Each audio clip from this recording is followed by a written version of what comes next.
कबीरा,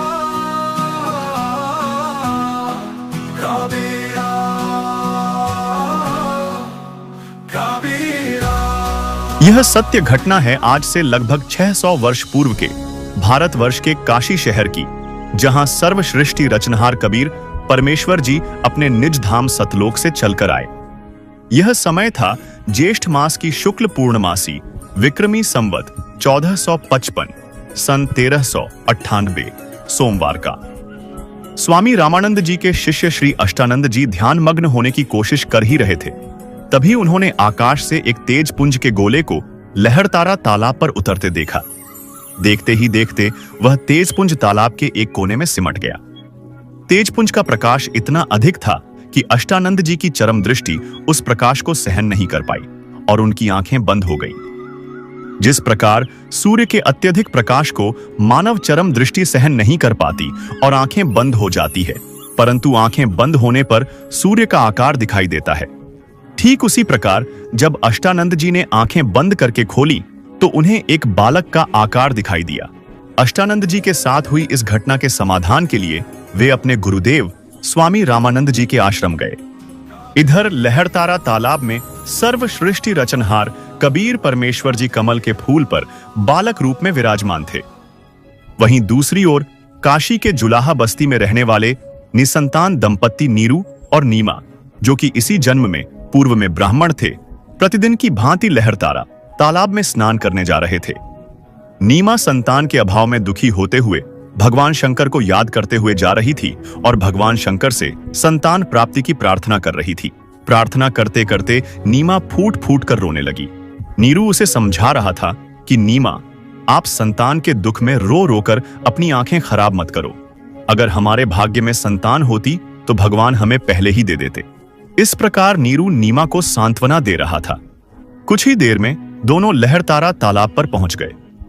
तालाब पर पहले नीमा ने स्नान किया, फिर नीरू स्नान करने के लिए तालाब में उतर गया।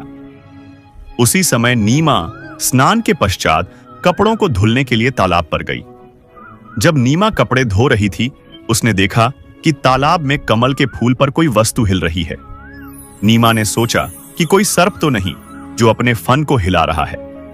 ध्यान से देखने पर उसे पता चला कि यह तो कोई बालक है। नीमा ने नीरू को बताया कि देखना जी, कमल के फूल पर बालक है, कमल के फूल पर बालक है। नीरू ने नीमा को डांटते हुए कहा कि तुम संतान के मोह में इतनी पागल हो गई हो कि अब तुम्हें कमल के फूल पर भी बालक दिखाई देने लगे। जब नीमा ने पुनः कसक के साथ कमल के फूल पर बालक होने की बात कही, तब नीरू ने देखा तो सच में उसने कमल के फूल पर बालक कबीर जी को देखा। नीरू ने फूल समेत बालक को उठाया और नीमा को दे दिया। नीमा कबीर परमेश्वर जी को गोद में लेकर अत्यंत प्रसन्न हुई। नीरू स्नान करने के बाद जब तालाब से बाहर आया तो उसने नीमा को बालक को वहीं छोड़ने को कहा। नीरू ने समझाया कि नगर के लोग उन पर शक करेंगे कि किसका बच्चा चुरा लाए और नगर से भी निकाल देंगे। परंतु नीमा ने नीरू की एक न सुनी।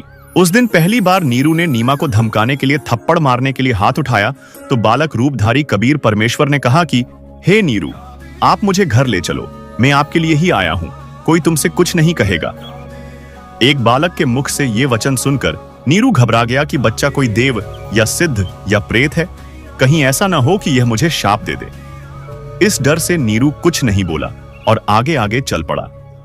इस प्रकार नीरू और नीमा परमात्मा कबीर जी को घर ले आए। उसके पश्चात सारा काशी शहर कबीर परमात्मा जी को देखने के लिए उमड़ पड़ा। सारे नगर के महिला व पुरुष कबीर परमात्मा को देखने के लिए नीरू और नीमा के घर आए। इस प्रकार कबीर परमात्मा की परवरिश की लीला नीरू और नीमा के घर हुई। 10 वर्ष की आयु से ही परमात्मा कबीर जी ने ज्ञान में एक से एक विद्वानों के छक्के छुड़ा दिए। कबीर परमात्मा जी ने 120 वर्ष तक इस धरा पर रहकर अपने तत्व ज्ञान का प्रचार किया, जिसमें परमात्मा ने अपनी अनेकों आत्माओं को शरण में लिया तथा उन्हें विभिन्न लाभ प्रदान किए। कबीरा, कबीरा, कबीरा।